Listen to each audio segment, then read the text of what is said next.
one man can be thanked for the religions of roughly 4 billion people in the world today. And their stories about him and who he was differ. And I'm here to compare and contrast his life between the traditions. Let's go.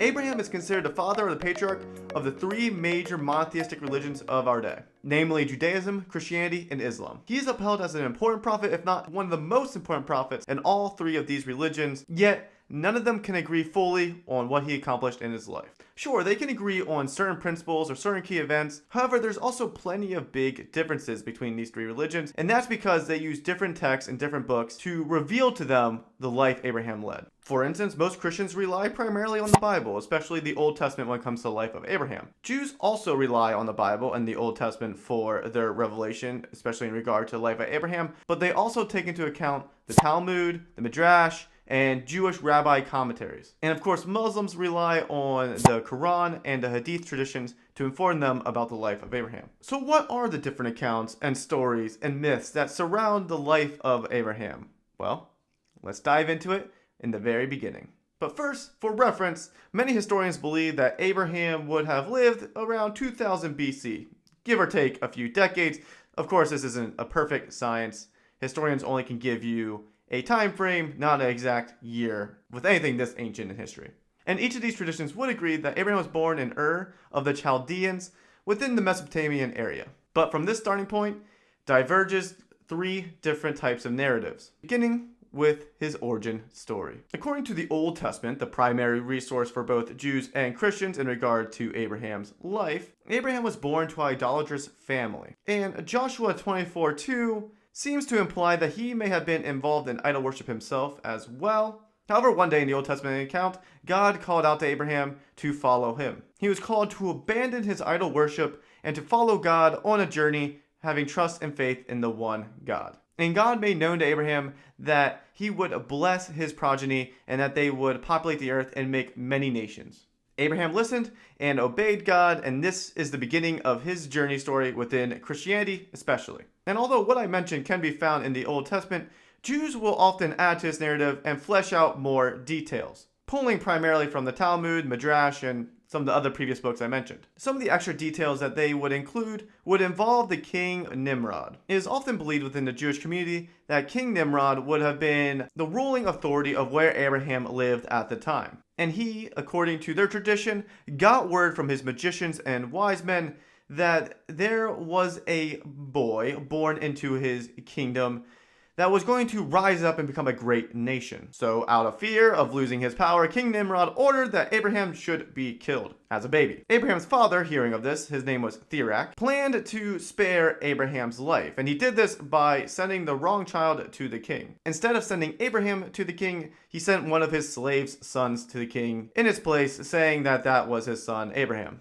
Believing him, the king had the slave son killed, and Abraham was spared. And following this, Therak had Abraham hidden in a cave for about a decade. Following his time hiding in the cave, Abraham eventually left, living with Shem, the descendant of Noah, to learn more about God and to live in peace. So as you can see, the Jewish account of events of Abraham's origins before he's called onto this long journey is much more fleshed out when you include the Talmud and rabbinical tradition and understanding.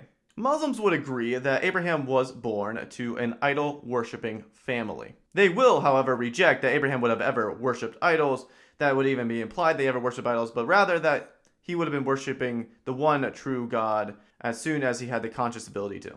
And actually, to make this very prominent, you'll see within the Quran in chapter 19, verses 41 to 43, that Abraham actually tries to convert his father to the worship of the one true God. Abraham ends up getting rejected by his father in verse 46, and this starts leading into his journey and his message as a prophet. And as you will see in many ways, the Islamic portrayal of events does parallel pretty well with Judaism. Within Judaism, there's also this idea that Abraham tried to convert his father at some point as well. Either way, it seems like Abraham's prophethood is beginning at this point in all 3 traditions, so let's keep moving forward and see how the events play out further in these traditions. Man, the life of Abraham is crazy and interesting, isn't it? Kind of like the merch I'm wearing right now. Give me a break, alright? I'm not the best at transition. But seriously, if you like what we do here at LT World YouTube channel. If you're listening to the Light the World podcast and you love what we do here, you can support this channel by either getting merch, link in the description below. It includes a shirt, a hoodie, includes hat and a tumbler, and I'm going to be adding more stuff to that store as the weeks progress. I'm going to be adding more things there. You can also become a channel member through YouTube member. You can click the join button down under this video, or you can also join my Ko-fi page. If you join these pages, you will get full interview content. You will get behind the scene videos when I visit other places. You will get extra content in general, and I see your comments are pinned to the highest. You'll get exclusive perks, so go check that out if you love what we do here and want to support and want more content. So thank you, everyone, and let's get back to the video. Continuing with Islam for a moment here. Following his father's rejection, Abraham tries to convert the rest of his people. They were all idol worshippers for the most part, so this was very new to them, this idea of worshiping one God. And as one could expect in a culture full of idol worshippers and the one person trying to convert them, they didn't accept his message very well. They tried to outcast him, and he was a reject. This led to Abraham trying to reveal the foolishness of idol worship to the people. So one day he ended up destroying all the idols except for one to prove how foolish and stupid these idols were. And the very reason why he spared the one idol in the first place was to make a mockery out of the fact that it couldn't talk, it couldn't defend itself, it couldn't do much of anything. This had the opposite effect as intended. Instead of people bowing down and repenting and turning from their sin and revoking all idol worship for the rest of their lives, instead a lot of the pagans got angry and upset with Abraham. They tried to have him killed for sacrilege and for destroying their idols and for basically speaking blasphemy in their eyes. And they tried to kill Abraham specifically by using fire. And however, their attempts to burn him alive failed. And they failed because God protected him. Instead of being burned by the fire, he was able to prevail because of God's grace and mercy. And as I said earlier, the Islamic account of events can parallel pretty well with a lot of Jewish account of events. So there's a parallel here as well. It is believed by many Jews that while Abraham was still under the rule of King Nimrod, that he was disgusted by the idol worship and the idols that his family would have bowed down before, done sacrifice to, and the idol worship stuff they would have been partaking in. He was disgusted with it the longer that he worshipped the God. This led to him one day destroying his father's household idols, and that didn't go over very well. Abraham tried his best to convince his family that idol worship is foolish, that they should worship the one true God, but it didn't go as planned. Instead, he was accused of sacrilege, sort of like in the Quranic detail of events. Following the destruction of his father's idols, Abraham eventually wound up in front of King Nimrod as a sacrilegious troublemaker. Nimrod was very upset with Abraham for the destruction he caused, for the blasphemy that he was speaking, in their eyes at least, and things weren't looking great for him. It also didn't help that King Nimrod came to find out that Abraham was the prophesied child as a baby to have many great nations come from him. And of course, Nimrod was confused because supposedly he killed Abraham when he was a baby. So he asked the father Thirach, what is this? So Abraham's father Thirach, instead of taking the blame himself for deceiving the king, blamed his other son for the events that took place. So Abraham's brother was accused rather for the wrong that was done against the king. This whole scene eventually mounted up to King Nimrod having Abraham thrown into a furnace as a punishment for his sacrilege. But like within the Quranic details of events, Abraham did not die. Rather, he lived by the grace of God, performing a miracle in his life to sustain him, proving that he is truly a prophet of God. Abraham's brother, after seeing this, thought to himself that, hey, I'm on the winning side, was actually pretty confident and outspoken that he is on the side of Abraham, that he's not ashamed of anything he would have been a part of, that supported Abraham. And so Abraham's brother came out in support of him because he thought, hey, I'm going to be spared as well. Things didn't work out for Abraham's brother. He got thrown into the furnace as well, and he burned alive and died. Christianity doesn't really have any of those sort of tales. Rather, in chapter 12 of Genesis, where Abraham really makes his first appearance, he just sort of starts on his journey, his migration story, holding on to the promises of God laid out before him. And this journey takes place in Judaism, Christianity, and Islam. So you might be wondering, well, within Islam and Judaism, how did they eventually get to the journey story of Abraham, his migration to the place God wants him? I've mentioned so far some of the origin stories of his prophethood or his experiences with his family and the people he grew up with, but I haven't talked about the events that actually got him to start traveling. Well, within Islam, we see that Abraham eventually gets into a debate with a king. Some Muslims believe this may have been King Nimrod, as we see in Judaism, but some believe it might have been someone else. And in following this debate with the king, Abraham ended up being called to disassociate with his people, to lead them, and to travel to new places. Within Judaism, we see sort of a similar line of events, not exactly the same. It involves a king, like within Islam, and in this case, in Judaism, it involves King Nimrod yet again. So many years after the fire furnace incident within the Judaism tradition, King Nimrod gets fearful of Abraham again, wants him killed, and Abraham ends up fleeing for his life, and during this period of fleeing and hiding from King Nimrod, God ends up calling Abraham on his journey. And specifically, he's called to travel to the land of Canaan, which happens to be the main place Abraham traveled to in all three of the traditions, including a short stint in Egypt. So at this point, all three traditions are starting their Abrahamic journey. And there's quite a bit of convergence at this point. And I'll name you some similarities and overlap when it comes to this beginning point of the journey. Abraham spent a lot of time traveling with his nephew Lot, and yes, his nephew is named Lot. Another similarity is that the reason why Abraham ends up traveling to Egypt is because there's a famine going on, and Egypt happens to have resources at the time. And finally, another overlap is that Abraham and Sarah, Abraham's wife, have an encounter with the king of Egypt or the Pharaoh of Egypt. And all three traditions, interestingly enough, agree that Abraham called Sarah his sister instead of his wife when before the king, which technically in all cases was not a lie. Within the biblical canon, Sarah was a half-sister to Abraham. Within the Islamic canon, Sarah was a sister in the faith, primarily because she was one of the few believing people within the country who believed in one God. However, the results of this interaction and how it played out do differ. Within the biblical account, the account that the Jews and Christians would prescribe to, the reason for Abraham telling the Pharaoh or the king that Sarah was his sister was because he feared for his life. The reason he feared for his life was because, according to all three traditions actually, Sarah was very beautiful, graceful, and attractive. So within the biblical account of things, Abraham feared that if they knew that Sarah was his wife, the king would desire her, have Abraham killed off, and then marry her himself. So of course, Abraham said Sarah was his sister,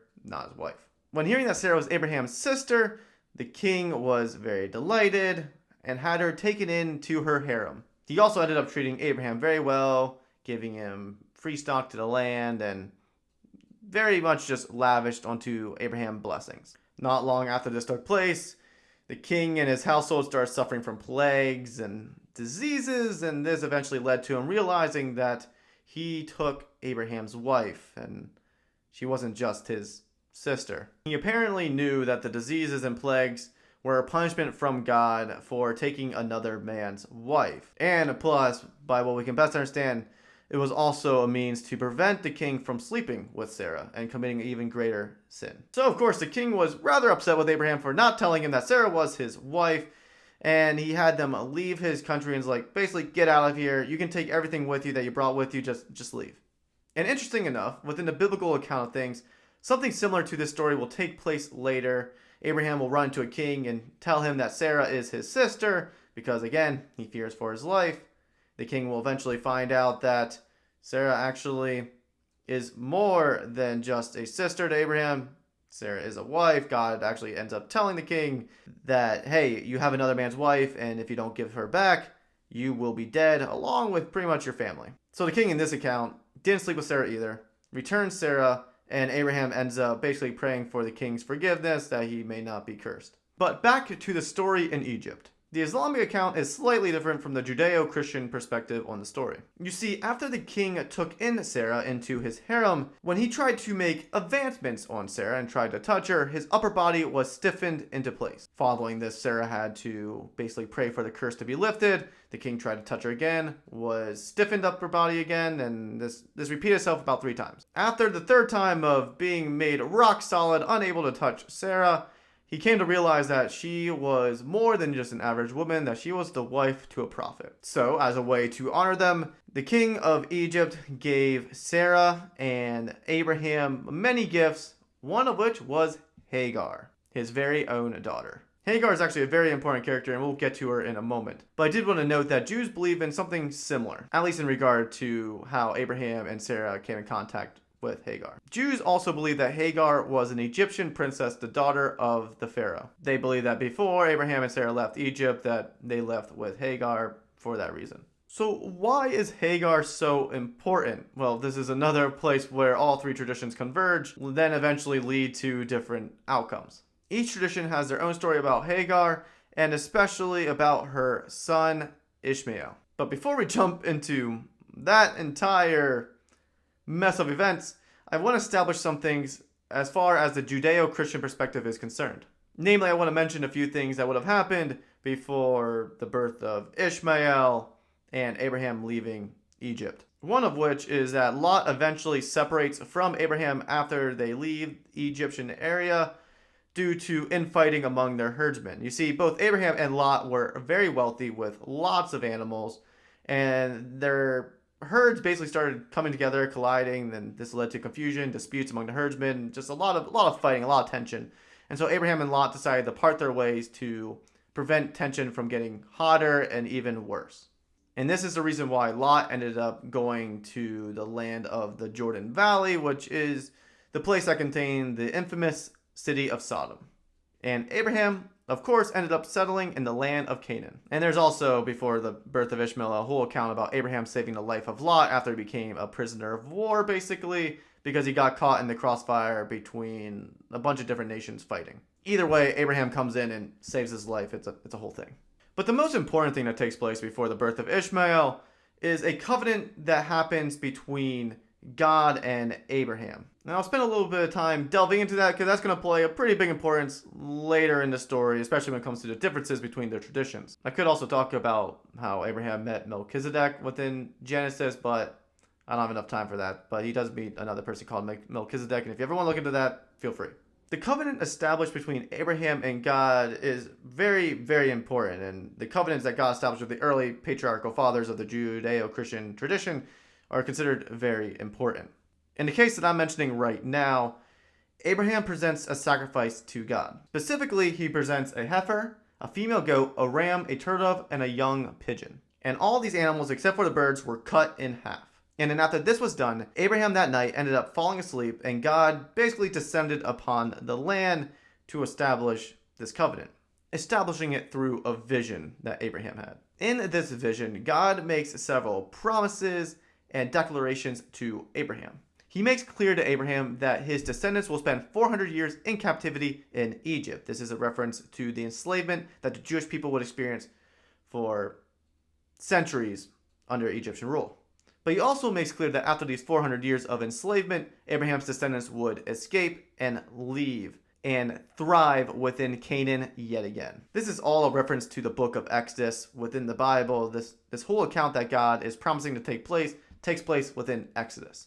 Following this promise that God gives to Abraham about his descendants, he takes the form of a smoking firepot and flaming torch to eventually cross between the split carcasses of the animals Abraham sacrificed before him to establish his covenant with Abraham. This is God making his covenant with Abraham by walking through the sacrifice, and he says the following: "To your offspring I give this land from the river Euphrates, the land of the Kenites, the Kenizzites, the Cadmonites, the Hittites, the Perizzites, the Rephaim, the Amorites, the Canaanites, the Girgashites, and the Jebusites." He makes clear to Abraham that he promises to give his descendants the land of Canaan. This is very important, and there will be another covenant coming up later. Keep that in mind, but this is a very important covenant within the Judeo-Christian understanding of Abraham's life and the Bible in its entirety. With that in mind, let's jump back into the story of Hagar. Hagar is a concubine, or basically a lesser wife, to Abraham in each of these traditions. Abraham ends up sleeping with Hagar, and this leads to the conception of Ishmael, and the way that Ishmael and Hagar is treated differs between the traditions. Within the Judeo-Christian understanding of events, what ended up leading to Abraham sleeping with Hagar in the first place and taking Hagar as a concubine was because Sarah ended up having doubts about God's promises. She doubted that God would allow her to bear children. So she basically told Abraham, "Sleep with my servant, my handmaiden servant, Hagar. And so if she's able to give birth and have children, in a way, it's like me having children, because within their customs and their traditions, if someone's slave had a child on their behalf, it would basically count as their owner's child, more or less. So within the Judeo-Christian understanding of events, Abraham ends up listening to Sarah and sleeps with her servant, and what do you know, Ishmael's conceived. However, after Hagar got pregnant, Sarah got very envious of Hagar. She got mad at Hagar and treated her very poorly within the biblical account. Many Jews believe that this poor treatment from Sarah became about because Hagar was taunting Sarah that she was more holy than Sarah because, well, Hagar got pregnant and Sarah didn't, so therefore she must be better of a person. Many Jews believe this is what Hagar was doing to cause the ill treatment from Sarah. Many Christians just believe Sarah was envious and jealous that Hagar got pregnant in the first place. Either way, while pregnant, Hagar ends up fleeing from Sarah because of the ill treatment. And while Hagar is weeping and mourning by a fountain, an angel comes to visit her. The angel tries to comfort Hagar and also promises her that Ishmael will give birth to many nations and be a strong man and have many descendants. Then the angel also advises Hagar to return to Sarah and Abraham to live with them, and Hagar listens. That is the Judeo-Christian understanding of events. Within Islam, things don't happen quite like that. Muslims also agree that Sarah was jealous of Hagar, her getting pregnant, and wanted her to leave the family. However, in this case, Ishmael is already born, and Ishmael is a young child. Plus, unlike at least the Christian tradition, it's not quite the same within a Jewish tradition, but at least within the Christian tradition, Abraham almost appears sort of apathetic as far as Hagar's situation is concerned, but within Islam, Abraham's a little bit more caring, it seems, about Ishmael and Hagar and doesn't really want to be separated from them. But God commands Abraham to leave Hagar and Ishmael within Mecca, which at the time was a barren place. And while in Mecca, Hagar became very concerned about her and her son's livelihood because there was very little water, very little food, and it appeared that they were going to starve to death. However, God showed them grace and mercy and provided for their needs so that they were spared. Interestingly enough, this account of Hagar and Ishmael being hungry and thirsty and God providing for their needs while in desperation parallels actually very well with a Judeo-Christian story that takes place just a little bit later. But before we get there, we're going to need to talk a little bit more about the birth of Ishmael. And before we get to the birth of Ishmael, within a Judeo-Christian understanding of events, we should establish some things that took place that are pretty important in between the birth of Ishmael and the whole Hagar situation. For one, and a very important one, the covenant of circumcision is finally introduced within Judaism. So if you know anything about Judaism, Judeo-Christian beliefs, circumcision is rather important. It's an important signifier within the belief system, and it's also something that's important within Islam as well. But for Judaism and Christianity and all that stuff, this is where this really starts, the whole idea of circumcision. God establishes another covenant with Abraham that basically, to quickly just summarize everything, he will remain faithful to Abraham and his people and be their God. And as a sign of this covenant between God and Abraham and his eventual descendants, the law or the practice of circumcision comes into place. Every male, including Abraham, including people he would have bought, including his son Ishmael, and including all the males within his household, were expected to be circumcised. This circumcision was supposed to represent that Abraham and his descendants were going to be people of God, and this whole idea of circumcision was a way to separate them from the Gentiles and people outside of what would become the Jewish tradition. During this covenant, God made clear again to Abraham that Sarah would bear a child and that his name would be Isaac. And he also makes mention about Abraham praying for Ishmael, and he makes clear to Abraham that Ishmael will also become a strong man and have many descendants, specifically mentioning that Ishmael would give birth to 12 princes. However, God also made explicitly clear within Genesis that Isaac was the child of covenant, that Isaac was the child of promise, and that his main original blessing to Abraham to have many descendants was going to come through Isaac, because he specifically was the son of promise, not Ishmael. And you may be wondering what's all up with these covenants. Again, it's very important when it comes to the divides between these religions. A lot of division between Islam and Christianity and Judaism can be explained at least partially due to these divides of chosen sons and descendants and covenants. Either way, following the covenant of circumcision that took place, 3 visitors end up coming to visit Abraham and Sarah. They tell Abraham that Sarah, his wife, is going to be pregnant and bear a child within a basically kind of a short time frame, within a short time period. It doesn't say a specific time period, but it does sort of give a reference like within this time or something along those lines. It uses a phraseology that would indicate a certain length of time. Overhearing this, Sarah ends up laughing. The three men rebuke her, and she tries to say, no, I wasn't laughing, but they call her out. And the reason why she laughed is because she's so old at this point that she thinks it's impossible that she could bear a child. But the men remind Sarah that anything is possible with God, and if he wants her to get pregnant, she'll get pregnant. They also happen to mention, too, that Lot, where he's currently living, that city of Sodom, it's going to get destroyed. But all this, the destruction of Sodom, the three men visiting Abraham, the covenant of circumcision, all took place before the birth of Isaac, within the Judeo-Christian understanding of events. And at this point, it's going to be really hard to try to, keep in line the Islamic timeline with the Judeo-Christian timeline. So I'm going to have a hard time doing that, but I'll still keep doing some more comparisons here because things do get harder to line up at this point. Following the birth of Isaac within the Old Testament, within the Genesis account of things, Sarah wants Hagar to leave again. She's angry with Hagar. She doesn't like Hagar. She wants her to leave, along with her son Ishmael.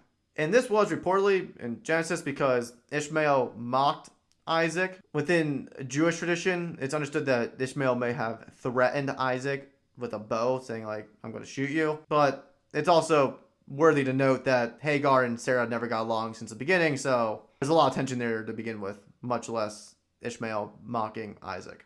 Either way, this resulted in Abraham and Sarah banishing Hagar and Ishmael from their family life, and they were expected to survive on their own. And this leads to the story I referenced to earlier that parallels with the Quran and its account of Hagar and her son trying to survive in the barren land. Hagar and Ishmael in the Genesis account, Ishmael in this case is pretty much a teenager, are out in a desert of Paran, and they're starving, they're thirsty, and Hagar's son Ishmael basically is weak and can't survive any longer. She lays him under a bush and walks away, doesn't want to see her son die.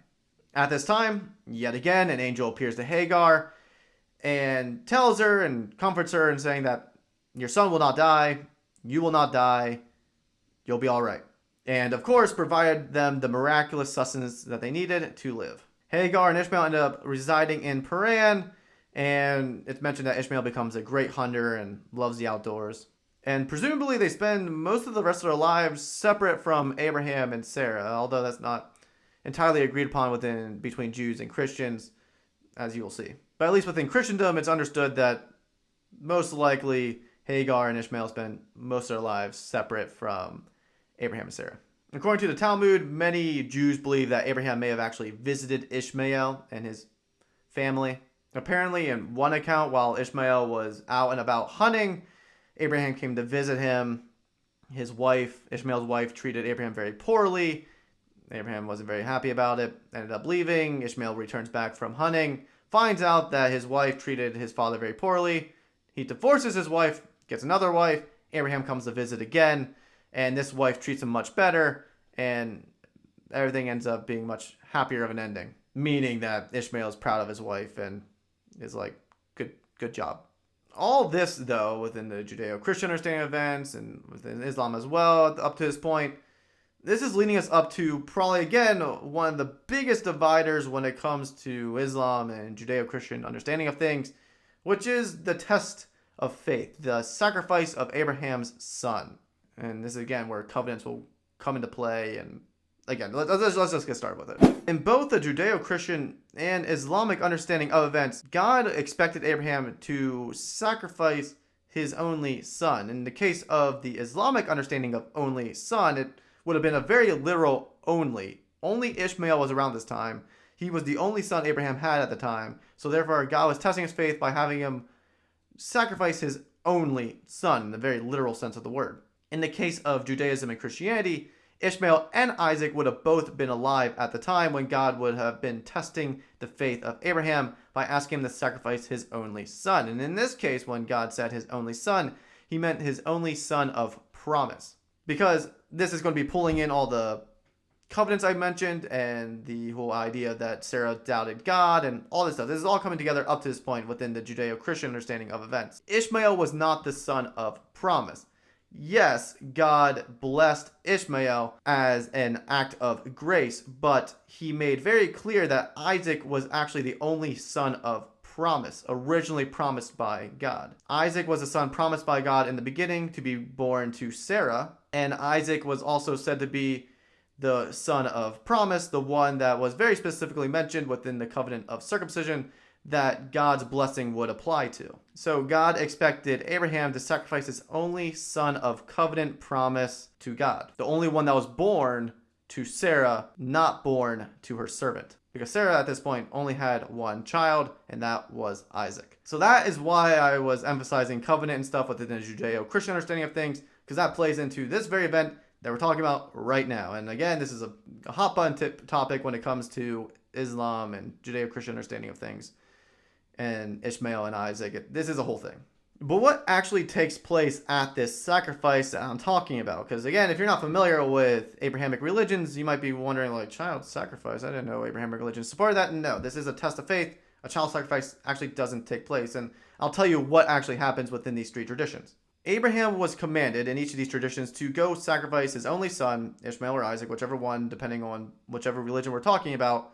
But before he actually ends up getting there and doing that, a ram is provided as a substitute. God says, stop, do not kill your son.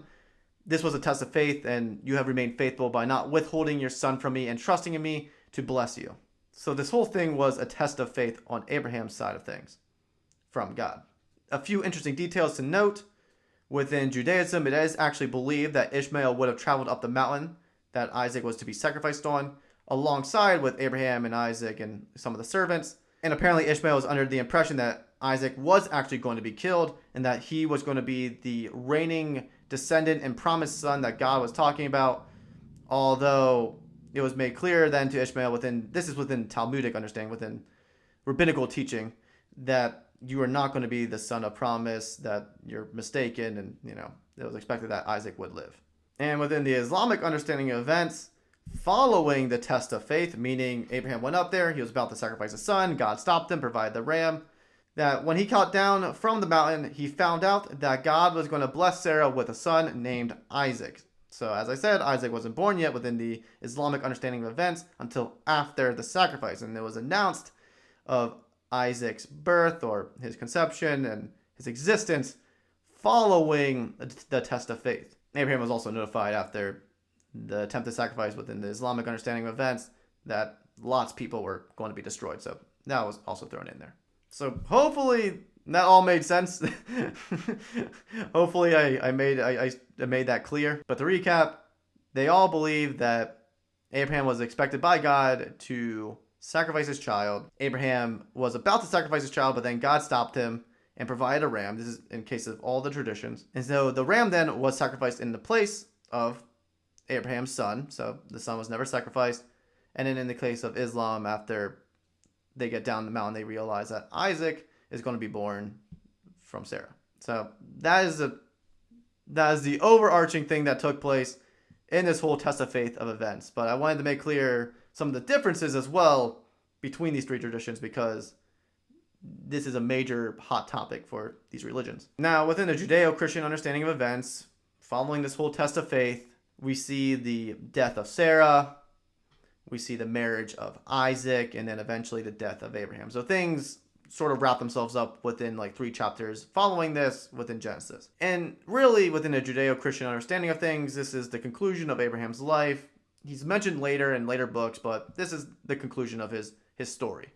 However, the Islamic account continues, and this is important because this will establish some later traditions and practices that Muslims even follow to this day. Ishmael and Abraham, following this test of faith, end up going to Mecca, that barren land I mentioned earlier. They end up going to Mecca and building the Kaaba. It's supposed to be a place free of idol worship. It's supposed to be a place where you can worship God in peace. And the reason why this is so important, because it helps establish the tradition of the Hajj, people traveling to Mecca to visit the Kaaba and worship God. So that is all the monotheistic religions, story of Abraham, given in a really concise manner, or at least I tried my best to streamline the information. I do want to make clear I did gloss over quite a bit of events and stories that took place in all these traditions, so I want to make sure I didn't make this video super long. It's already pretty long, but I didn't want to make it super long. So I glossed over some events. I summarized a lot of these stories to get through them quicker. And I tried to focus on places of convergence where these traditions overlapped a lot, and some of the most hot topic button topics on this list, because I want to hit those and focus on those most importantly. So if anyone's like, hey, you didn't mention this about Abraham's life within my tradition, or you didn't mention this, it's true. I looked at all of them, and there was a lot of things I either summarized, I glossed over, or I didn't mention at all just for the reason of time, or it didn't seem to fit in with what I was trying to cover and focus on mostly. But either way, hopefully you found this video interesting. Hopefully you learned something. If you're a part of the Abrahamic faith, hopefully now you understand more about your tradition. You more understand about other people's traditions. And hopefully you just got something out of this video. I want to engage with different cultures. I want to entertain you guys. Make sure you are enjoying what you're watching. And hopefully you are educated. Hopefully you learn something. Engage, entertain, and educate. All that good stuff. But thank you anyway for all those people who watched and listened to this. Thank you. I appreciate you all. And as always, friends, go out there and light the world yourselves.